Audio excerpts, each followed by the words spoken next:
Lorsqu'on pense aux grands réalisateurs qui ont marqué l'histoire du cinéma de Hong Kong, le nom de John Woo revient aux côtés de quelques autres comme Tsui Hark, Ringo Lam ou Herman Yeo. Il a influencé le cinéma d'action mondial, n'ayons pas peur de le dire, et je profite que ce soit aujourd'hui son anniversaire pour revenir brièvement sur sa carrière.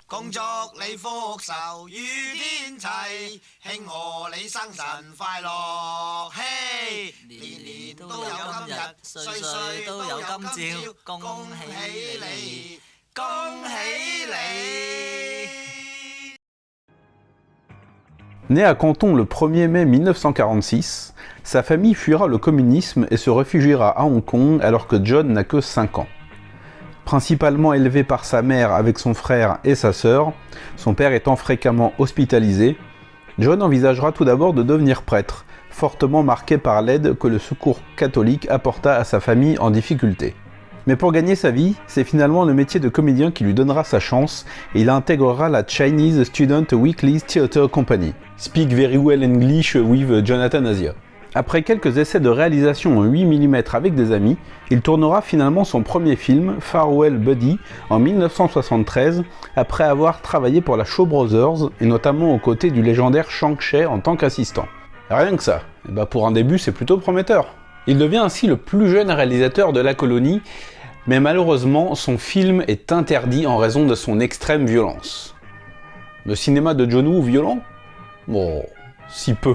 Il faudra attendre finalement 1976 pour que la Golden Harvest rachète les droits du film, le remonte et le resynchronise entièrement pour qu'il le sorte enfin sous le titre The Young Dragons.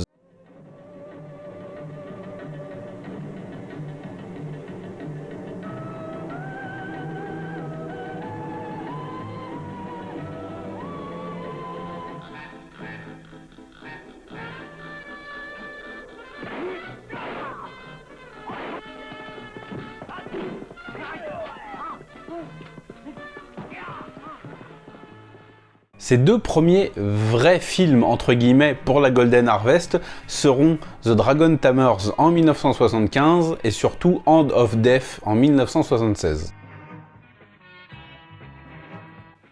Hand of Death, ou Shing, le fantastique mandchou en version française, ne racontera au final qu'une énième histoire de vengeance et de trahison, mettant davantage l'accent sur ses personnages.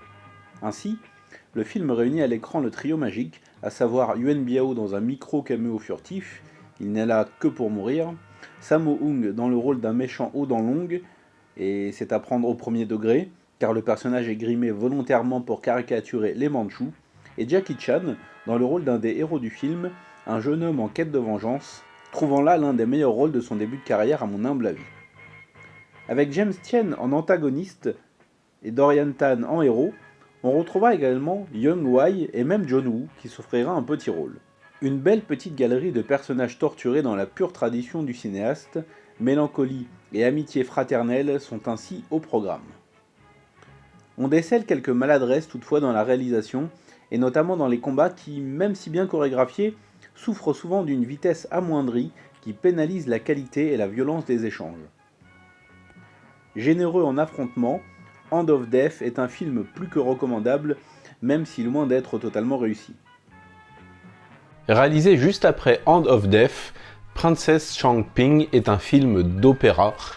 Un film d'opéra, oui, mais qui porte bien dans son sein les marques de la tragédie wuyenne. S'il est un réalisateur qui a influencé énormément d'autres réalisateurs et énormément d'autres films à travers le monde, John Woo ne s'est jamais caché d'être un homme sous influence. Et il a plus d'une fois vanté son admiration pour Gene Kelly, Jacques Demy, Jean-Pierre Melville, Alain Delon, le cinéma de Bergman et plein d'autres influences qui ont forgé les bases et les racines et les influences de son cinéma. Parce que même s'il est un film d'opéra, Princess Changping est un véritable drame, un pur drame wuyien, dans lequel un seigneur voit le jour des fiançailles de sa fille, son palais assiégé, et ordonne à ses enfants et à ses deux épouses de se suicider, et lui-même choisira de se pendre, plutôt que d'accepter le déshonneur. Grosse ambiance donc.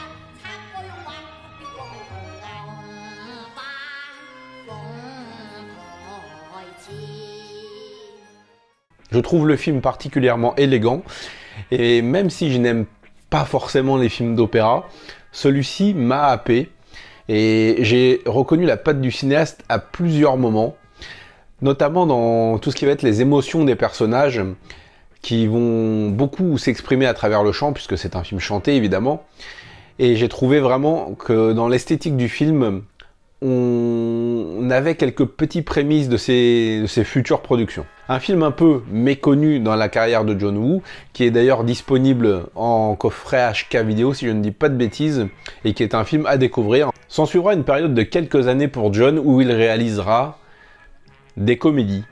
Oui, des pures comédies cantonaises à l'humour bien débile et bien gras, à base de tarte à la crème dans la gueule, de baffes, de gifles avec des poissons, ce genre de conneries.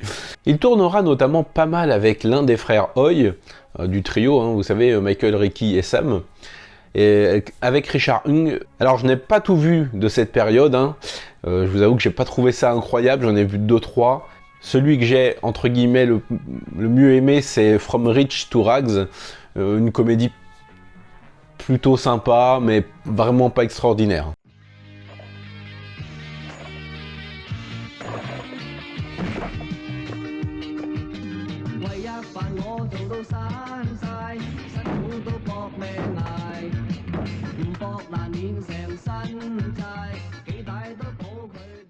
Oui, parce que John Woo, bon, on va pas se mentir, quand on pense John Woo, on pense à des gros films d'action bien cultes et pas à des comédies cantonaises grasses du début des années 80. Mais il est passé par là. Ça n'a pas été sa meilleure période. Il n'était pas spécialement doué pour ça, mais il s'est un petit peu enfermé dans un cercle vicieux où il se sentait un petit peu prisonnier. 24 décembre 1980, sort le nouveau film de John Woo, Loving Time, enfin Loading Time, bref, ça là, un film où Dean Sheik imite Charlie Chaplin pendant 1h30. Je l'avais pas vu au moment de tourner cette vidéo. Putain. C'est l'un des rares moments de ma vie où j'ai détesté John Woo. Quelques extraits.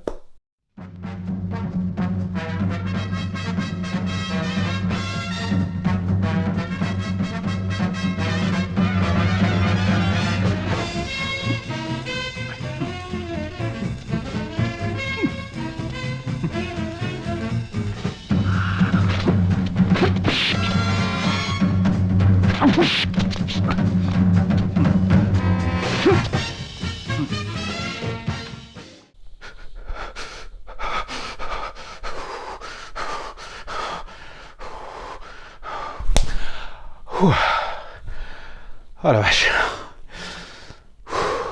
Fort heureusement, il nous a signé en 1979 Last Hurrah for Chivalry, un film de Savre que je trouve absolument fabuleux et que j'ai découvert à l'époque de HK,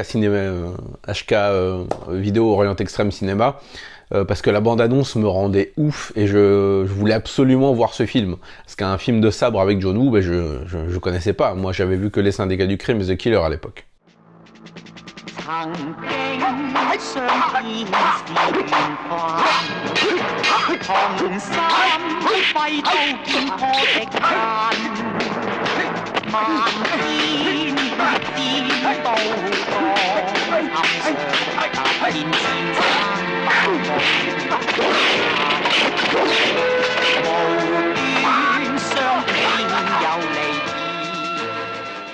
Et en fait, je sais pas trop pourquoi, mais j'ai fait traîner le visionnage du film d'année en année, en fait. Je l'avais d'abord téléchargé, ensuite j'ai acheté la version DVD HK vidéo, où il y a d'ailleurs Hand of Death.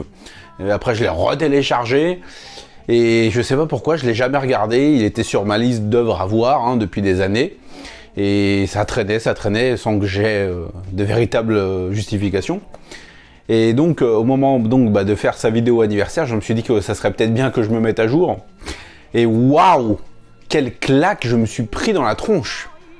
Je trouve ce film incroyable. Je pense que c'est même son plus violent. Et c'est peut-être, à mon sens, son premier chef-d'œuvre, son vrai premier chef-d'œuvre. On y retrouve vraiment toutes ces thématiques, à savoir l'amitié fraternelle, la trahison, une certaine mélancolie chez les personnages.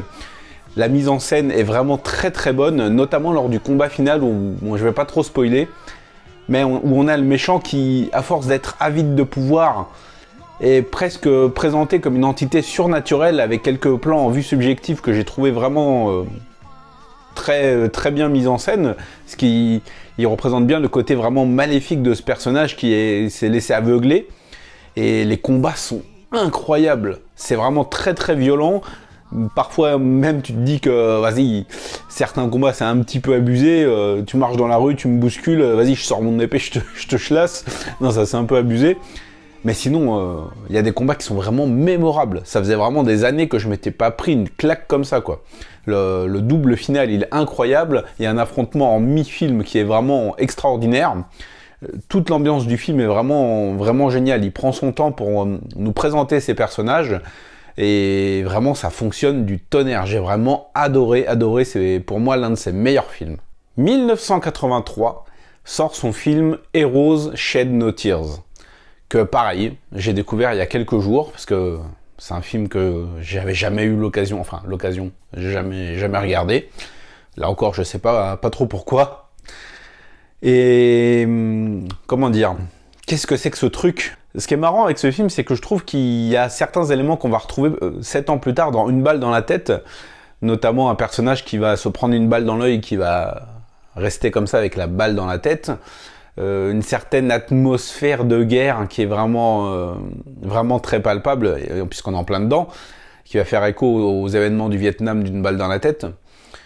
Mais à part ça, oulala, c'est un film un petit peu bâtard, je trouve, qui est extrêmement violent, avec des scènes qui sont vraiment très très cruelles, notamment tout ce qui va toucher aux victimes, entre guillemets. On va être face à un méchant qui est incarné par Lam Ching-ying, qui a l'air de s'éclater dans ce rôle de colonel général complètement sadique et devenu complètement fou. Donc, face à lui, on a un petit groupe de mercenaires qui a enlevé un baron de la drogue pour le livrer aux autorités et qui va se retrouver poursuivi par une milice, par des tueurs à gages, par l'armée, tout ça. C'est le scénario très très mince du film. Le film ne va être qu'une course-poursuite gigantesque où on va avoir plusieurs gunfights. Et j'ai pas franchement reconnu le style de John Woo. C'est extrêmement violent et j'ai trouvé très brouillon dans la mise en scène. J'ai trouvé qu'il y avait des scènes qui étaient vraiment... What ? Notamment, t'as une espèce de scène de cul là à un moment donné. Mais vous savez, vous vous rappelez des téléfilms érotiques qui passaient le dimanche soir il y a 20 ans sur M6 là? Bah voilà, c'est à peu près ça. T'as une espèce de musique un peu romantique, un plan sur le mec qui est en train d'embrasser la gorge de la nana avec sensualité et tout. Enfin bon, bref. Si vous avez connu cette période, faites pas les mythos. Il y a aussi des plans qui sont vraiment, comme je l'ai dit, très très violents. On va avoir une scène de comédie entre guillemets où t'as un soldat qui est en train de jouer un espèce de jeu à dés avec les habitants d'un village et qui va se mettre à gagner. Il va faire que des doubles 6 et à un moment donné le chef du village qui arrive et qui dit ouais moi aussi je veux jouer. Il lui pointe une mitraillette dessus et bon voilà, tu vois le mec en sueur qui prie de ne pas faire un double 6. Et bon, c'est une espèce de scène de comédie, mais qui dure bien 5 minutes, hein, c'est un peu lourdingue. Et tout de suite, quasiment après, t'as le mec en question qui va tomber dans un piège et qui va se faire écharper par, vous savez, des bambous, là. Il va être déchiré partout, dans tout le corps, en fait. Il va être déchiré de partout, il va se faire trancher un bras et tu vas voir le mec là en train de gueuler et ça contraste, c'est un peu le contraste qu'on trouve souvent dans les films de Hong Kong, à savoir une grosse scène de comédie suivie de derrière une scène qui va te déstabiliser complètement. Là c'est tout à fait le cas. Mais voilà, comme je l'ai dit, moi j'ai pas retrouvé forcément la patte de John Woo, il y a quelques petits éléments, mais vraiment vite fait, hein. J'ai trouvé le film vraiment grossier. Il y a des personnages, bon alors Les personnages ne sont absolument pas développés, mais vraiment, Eddie Co, je crois qu'il a 4 phrases dans tout le film, il joue un espèce de guerrier mutique et un peu traumatisé. D'ailleurs, il a un pote américain qui va jouer un espèce de soldat un peu hippie qui va vivre entouré de belles femmes et tout. Et t'as cette scène complètement surréaliste à la fin et qui m'avait d'ailleurs fait délirer à l'époque dans la bande-annonce. Tu le vois se précipiter vers ces deux compagnes là qui sont retenues prisonnières et qui sont armées de... Enfin non, c'est lui qui est armé de bombes. Et il court vers elle, il va leur mettre une main sur l'épaule et il va exploser en mode « Ah, enfin la délivrance !» Ouais, sauf que tes meufs, elles voulaient peut-être pas crever comme ça, quoi. Je sais pas, fallait peut-être leur demander ou... Enfin, je sais pas, bref. J'ai trouvé le film assez surréaliste, très grossier, très violent. On sent qu'il avait une espèce de rage à l'époque, John Woo, et c'est peut-être ça qui transparaît de sa période comédie, la sensation d'être peut-être enfermé dans un genre qui ne lui convenait pas. Bref, Héros Shed No Tears, c'est pas du tout un de ses meilleurs films, mais c'est une curiosité, je dirais, à découvrir, ne serait-ce que pour voir Lam Ching-ying en méchant. Enfin, en 1986, il sort un petit polar, pas très connu, je dois l'avouer, qui est un peu une œuvre un petit peu mineure de sa filmographie et qui n'aura malheureusement aucune influence sur le cinéma mondial. Je sais pas si vous connaissez Le Syndicat du Crime.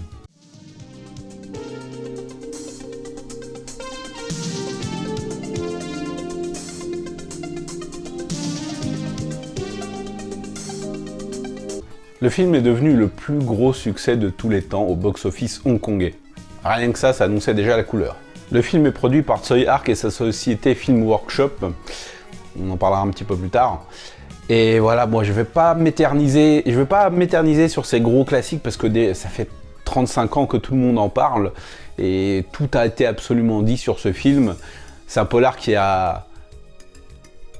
Je peux même pas dire révolutionné, ça a impacté je ne sais combien de gens à travers le monde, ça a influencé je ne sais combien de films, ça a vraiment donné ses lettres de noblesse au Heroic Blue Child, et non pas Blue Shield, comme je dis souvent, Heroic Blue Child, avec un casting tout simplement 3 étoiles, puisqu'on a quand même Thi Lung, entre guillemets une ex-star de la Shaw Brothers à cette période-là, Chow Yun-fat qui commençait à faire ses premières armes au cinéma avec de grands succès déjà à son actif, mais qui avait aussi pas mal tourné pour la TVB, et Leslie Cheung bien sûr qui voilà était un chanteur, était malheureusement, était un grand chanteur de cantopop, aussi un grand acteur, et l'alchimie qu'il y a entre ces 3 acteurs est juste fabuleuse.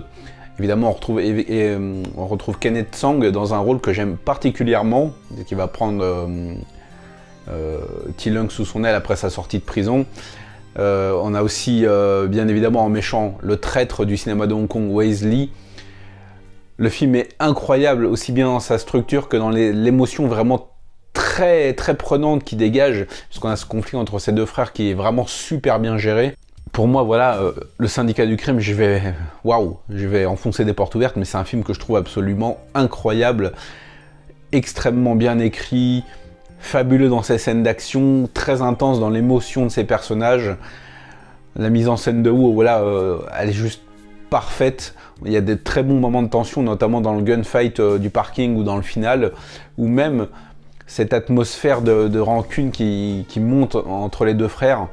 Notamment cette scène où tu vois Leslie Cheung qui s'entraîne à l'école de police, qui se met à tirer sur des cibles, et en même temps tu as le montage parallèle avec son frère Oh, donc Thi Lung qui est en prison et qui se tourne un peu de la même manière que les cibles. Voilà, il y a plein d'idées, il y a énormément de sincérité et d'authenticité, tu sens vraiment que tout le monde était à fond, et ça a donné pour moi l'un des meilleurs polars de Hong Kong et l'un de mes films préférés tout simplement. En plus on a l'extraordinaire thème principal qui est chanté par Leslie Cheung. Je sais pas trop quoi dire de plus en fait, tellement tout a été dit, et voilà, je vais vous mettre en lien quelques vidéos qui parlent des œuvres majeures de Woo mieux que moi, hein, parce que là voilà, je vais revenir juste brièvement sur ses œuvres principales. Avec un tel succès, il était bien évident qu'une suite allait être mise en place, un petit peu contre l'avis de John Woo qui n'avait pas franchement envie de faire ce film, mais Tsui Hark l'a un peu poussé au cul. Et je vais m'adresser à énormément de gens de ma génération là.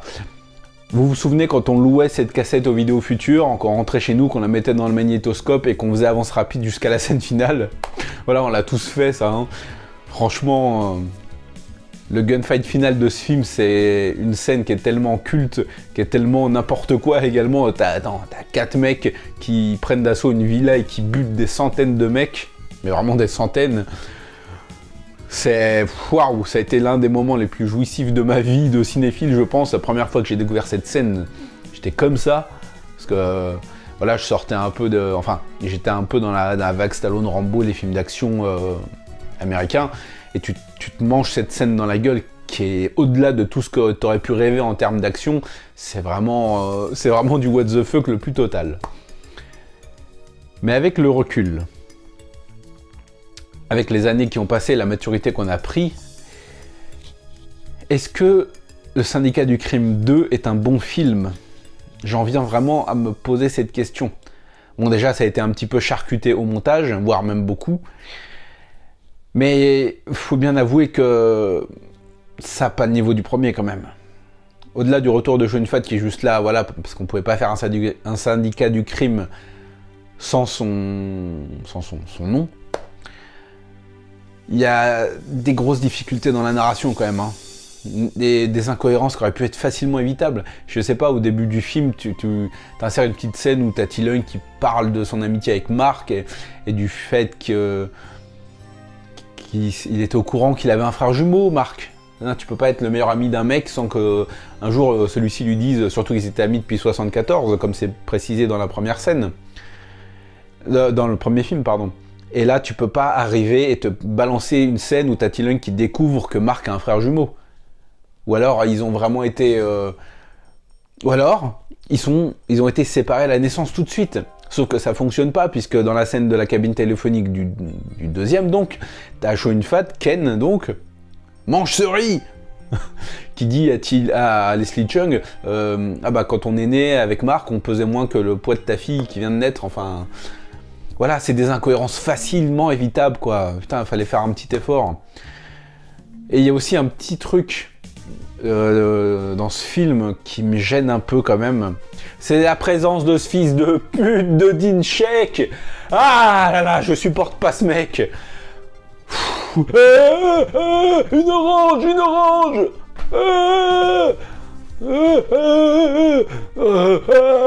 Me force pas, putain. Ah! Nom de Dieu! Tuez-moi ça! Oh non, merde! Merde! Bon, mis à part ça, il y a quand même des scènes d'action qui sont tout à fait réjouissantes. Je veux pas revenir sur le final, évidemment.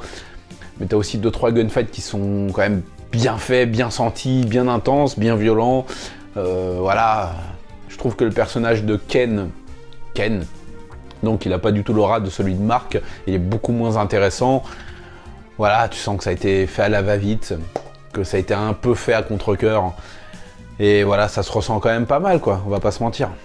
Fort heureusement, le troisième film, Le Syndicat du Crime 3, rattrapera tout ça. C'est pour moi le meilleur film de Tsui Hark, mais c'est pas le sujet de la vidéo, j'en parlerai un petit peu plus tard. Mais Le Syndicat du Crime 3, c'est...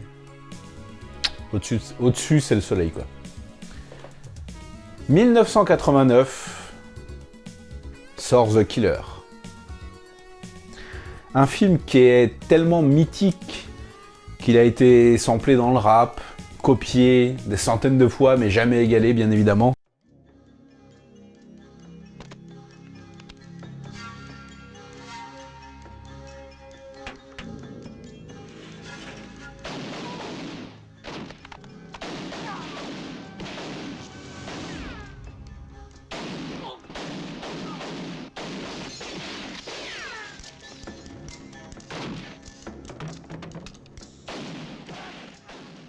Un film que je trouve tellement magnifique, tellement... On sent beaucoup les influences de John Woo, là, principalement tout ce qui va être cinéma français, dans l'iconisation qu'il va faire de Chow Yun-fat dans le rôle de ce tueur qui va un jour aveugler par accident une chanteuse lors de l'exécution d'un contrat et qui va décider de tout faire pour lui venir en aide et se retirer.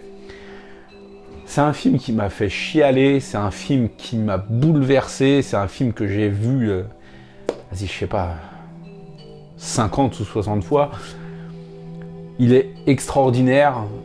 Il y a un très fort métabolisme religieux, notamment métabolisme.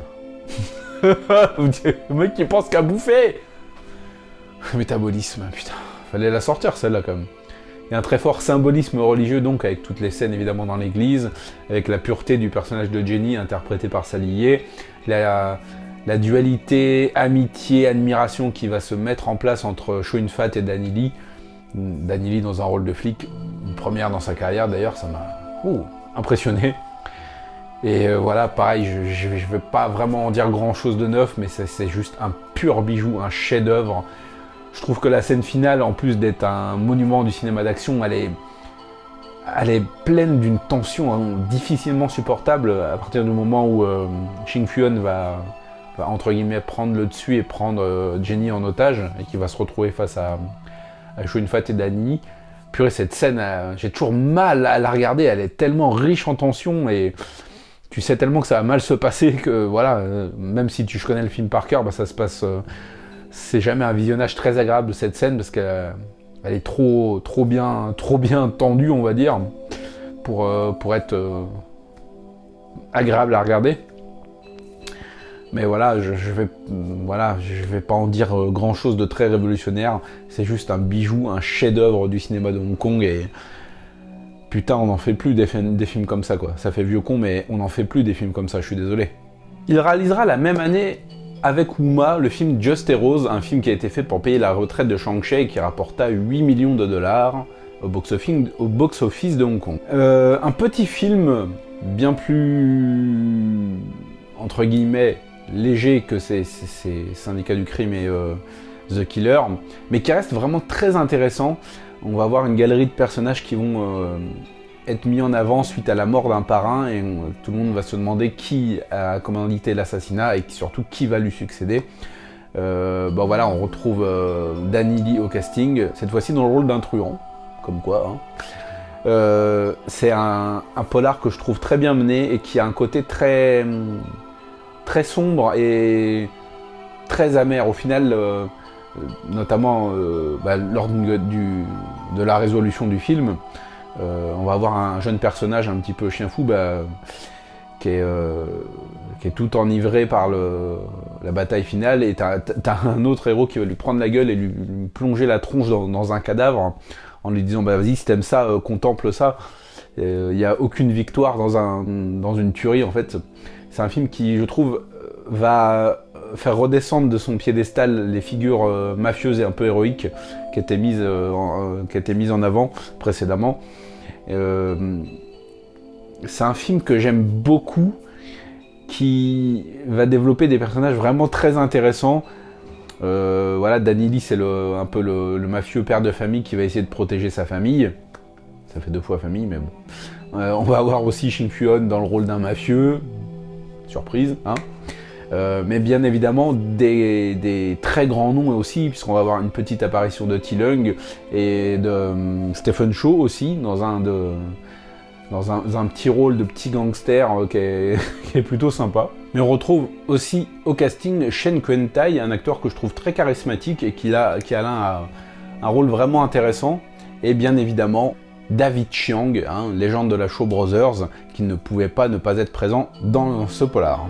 Bon, voilà, on a aussi Lolier, Wuma, Fung Hak-on qui font des petites apparitions, c'était un petit peu normal, vu le but du film. Et en 1990, John Woo réalisa tout simplement le plus grand film de l'histoire du cinéma.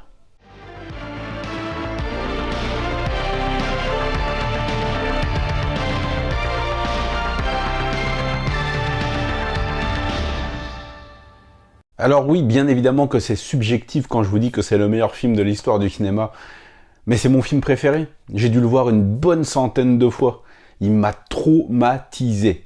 Je crois que c'est le premier film qui me faisait ressentir autant d'émotions, autant de tension, de tristesse, de mélancolie.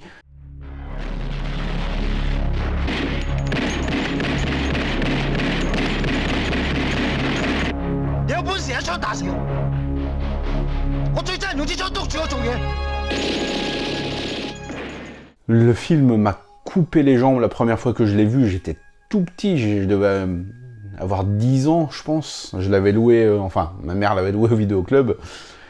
Et waouh. D'ailleurs, je l'ai regardé les 3-4 premières fois où je l'ai regardé.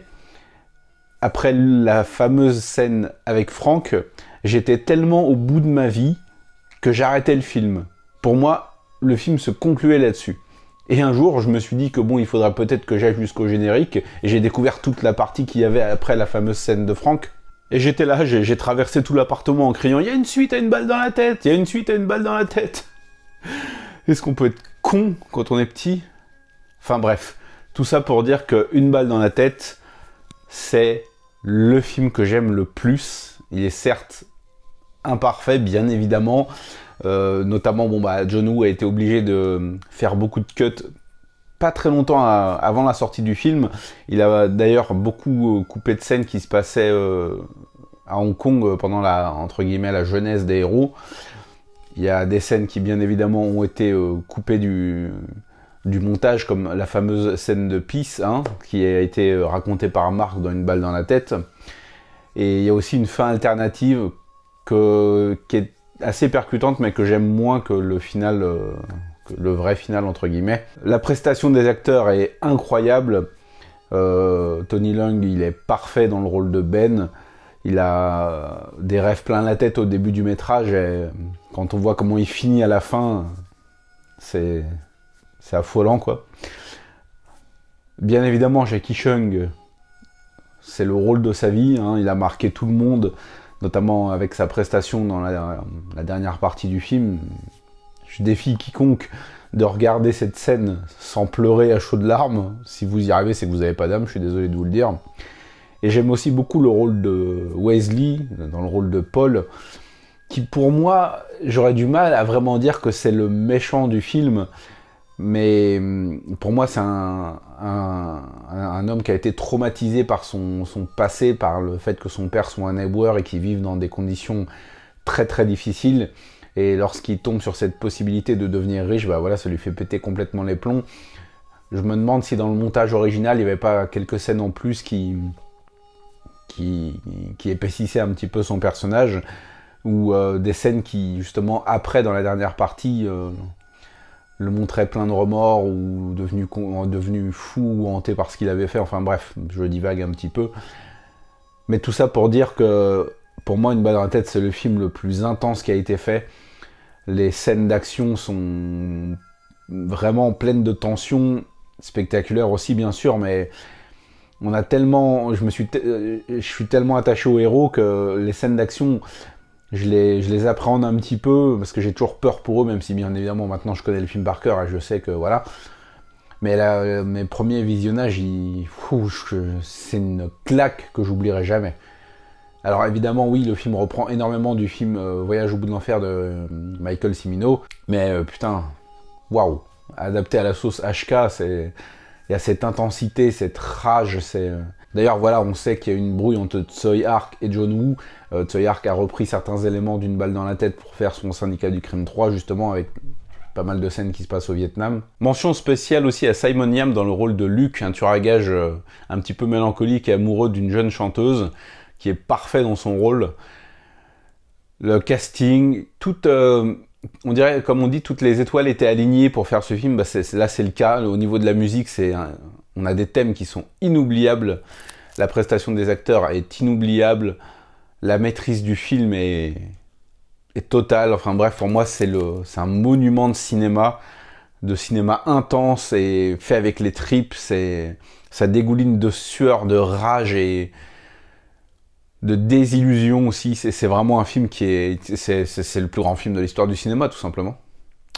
Donc voilà, si vous êtes passé à côté ces 31 dernières années, putain, le film a déjà 31 ans, c'est incroyable. Vous arrêtez cette vidéo et vous allez regarder Une balle dans la tête, ne me remerciez pas. Bon, après une telle claque, il fallait bien évidemment enchaîner avec quelque chose d'un peu plus léger, et même pour John Woo, pour pouvoir souffler un petit peu. C'est pour ça qu'il nous a signé On Setiev, alias Les Associés, un film que j'ai découvert, pareil, à l'époque de HK Orient Extreme Cinéma. C'est un petit film sympa, léger, qui se prend pas franchement la tête. C'est un peu une adaptation d'un film de Truffaut, je crois, Jules et Jim, il me semble. Hein. Alors, je dis ça, je ne l'ai pas vu, le film qui ferait référence. C'est un petit actionneur sympa qui a des scènes qui m'ont toujours un petit peu posé problème, notamment quand je le revois un peu plus âgé. Il y a des scènes où il tue des gardes, je crois, mais des gardes genre... des gardes, quoi, des mecs qui sont là pour assurer la sécurité. Donc pas forcément des méchants qui veulent leur nuire, ils sont juste là pour faire leur taf et ils les butent comme ça gratuitement, je crois. Ça m'avait un peu choqué quand je l'ai revu il y a quelques années. Mais à part ça, voilà, bon, bah, on a un trio d'acteurs formidables. On a Chow Yun-fat, qui est absolument déchaîné. On a Leslie Cheung, on a Cherry Chung aussi. On a Kenneth Tsang, Shu Kong. Voilà, un petit casting pour un divertissement franchement plutôt sympa. Qui est tourné à Paris, Nice et Hong Kong en plus. Donc voilà, si vous voulez voir Chow Yun-fat glisser quelques mots en français, bah, c'est le film à voir. C'est sympa, c'est un John Woo mineur, je dirais, mais ça se regarde plutôt bien. Je sais qu'il y a une adaptation aussi pour une série, je crois. Il me semble que d'ailleurs que j'avais acheté la VHS du pilote, qui était avec Nicolas Lea, je crois. Si je dis pas de conneries, le mec qui jouait Critchet dans X-Files d'ailleurs. Truc improbable. Mais voilà, un petit John Woo sympa qui se regarde un dimanche après-midi pour faire passer le temps. C'est un bon petit divertissement. On n'en demandait pas plus. Une petite pause pour souffler entre deux mastodontes, puisqu'en 1990, John Woo nous signa Une balle dans la tête, le plus grand film de tous les temps donc. Et en 1992, il ne nous signa ni plus ni moins que le plus grand film d'action de l'histoire du cinéma.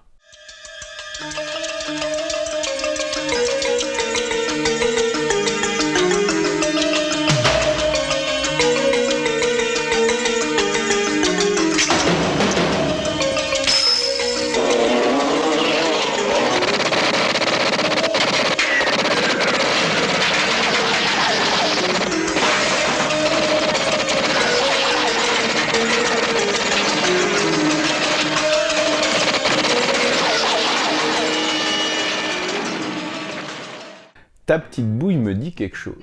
Toi, t'as l'air de te dire, mais d'où il sort ce con? Tu te sens mal dans ta couche, apparemment tu trouves ça louche, tu me regardes, tu te dis, ça craint, moi je te dis, te bile pas, tout va bien. Alors arrête de flipper, petite tête, on va s'en tirer. Je te jure qu'on va s'en tirer. Pour la petite info, j'ai chopé cette édition à Hong Kong même. Je crois que c'était vendu 100$ HK, donc 10 €. Putain, j'ai sauté dessus, parce que j'avais la VHS d'ailleurs, je m'en sers comme support là d'ailleurs, le mec qui honte de rien. Bon bah, plus grand film d'action de tous les temps, hein, mythique, historique, gunfight finale qui dépasse la demi-heure, des scènes, la scène d'ouverture dans la maison de thé qui est juste classique. Je vous mets la vidéo de Chronica qui a fait une super vidéo sur le film d'ailleurs, un grand big up à lui. J'adore ce qu'il fait. Voilà, hein, je vais pas en dire davantage. Tout le monde connaît ce film, tout le monde l'a poncé et l'a limé dans tous les sens. C'est tout simplement une date dans l'histoire du cinéma d'action. On n'a jamais fait mieux depuis. Tony Leung Chiu-wai, très bien dans le rôle de ce flic infiltré, qui d'ailleurs, je crois, dans une version du script, devait être un psychopathe tueur de bébés. Ok, pourquoi pas. Chow Yun-fat en version Hong Kong de l'inspecteur Harry dans le rôle de Tequila. Parfait là aussi, mythique. Teresa Mo qui apporte une petite touche de douceur féminine. Anthony Wong en méchant. À chaque fois je confonds Anthony Chan et Philippe Chan dans le rôle du chef de la police là. Avec cette voix en VF qui est au-dessus c'est le soleil. Pareil, un thème mythique signé James Wong. Je l'ai pas dit, mais John Woo il a beaucoup travaillé avec Joseph Koo aussi, qui a signé des thèmes de toute beauté le long de ses films. Un chef-d'œuvre, tout simplement. Le plus grand film d'action de l'histoire du cinéma, produit par Terence Chung, toujours, hein, l'associé de John Woo, qui a produit beaucoup de ses films également. Voilà. J'ai rien à dire dessus parce que tout a déjà été dit et je rajouterai rien de pertinent. mais c'est tout simplement une baffe monumentale. Je me rappelle, j'avais vu la VF de la... n'importe quoi. J'avais vu la bande-annonce dans une cassette que j'avais louée, c'était édité par... J'avais la VHS, mais je l'ai toujours, je suis con. Putain, j'avais la VHS alors que je m'en sers comme support. Édité par Delta Vidéo. D'ailleurs, je vais vous la montrer, bougez pas. Hop là, acheté, je crois, 179 francs à l'époque, où le Vidéo Futur mettait certains de ses films à la vente. Merci maman de me l'avoir acheté. Ah putain. Ça m'en fait des souvenirs, voilà. Je suis désolé, c'est un peu une vidéo qui part un peu dans tous les sens, un peu en mode souvenir, et je dis rien de franchement très intéressant, mais... Ah putain. J'ai même plus de magnétoscope. Et ça, c'est des pièces de collection, ça vaut de l'or. Dans mon cœur, ça vaut de l'or, quoi. Ah là là. Voilà les amis, c'est la fin de cette première partie de vidéo consacrée à la carrière de John Woo. J'évoquerai sa carrière américaine dans une seconde vidéo, dans la deuxième partie de cette rétrospective. Je voulais vraiment sortir cette partie consacrée à sa carrière à Hong Kong pour son anniversaire, parce que bien évidemment pour moi c'est là, et pour beaucoup de gens c'est là qu'il a signé ses meilleurs films, ses plus grands chefs-d'œuvre, des films qui ont marqué toute une génération, et moi aussi. Donc voilà. Je souhaite à John Woo un très très bon anniversaire. Merci à vous d'avoir regardé cette vidéo. Mettez-moi dans les commentaires quels sont vos films de John Woo préférés. Et on se retrouve d'ici quelques temps pour la deuxième partie de sa carrière. D'ici là, je vous dis merci d'avoir regardé, à très bientôt et on se retrouve très vite pour parler de cinéma asiatique. Parce que vous savez que ça déchire. Ciao!